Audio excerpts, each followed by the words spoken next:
जे young generation आहे, एक तर त्यांनी जे डंबेल्स असतात, प्लेट्स असतात किंवा मशीन्स असतात, तर त्याला पाय नाही लावला पाहिजे.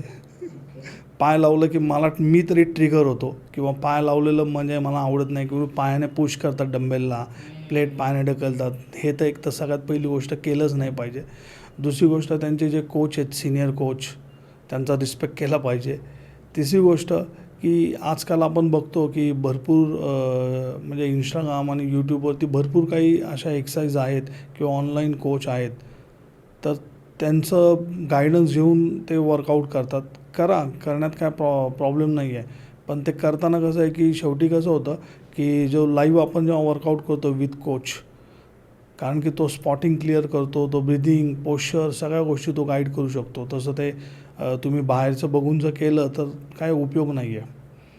तर मेन तर काय, एक तर बाबा पाय बी नाही लावला पाहिजे, वापरलेल्या वस्तू जागेवरती ठेवल्या पाहिजेत, जे आपले कोचेस आहेत त्यांचा रिस्पेक्ट केला पाहिजे आणि जो ट्रेनिंग प्लॅन करता तो व्यवस्थित केला पाहिजे.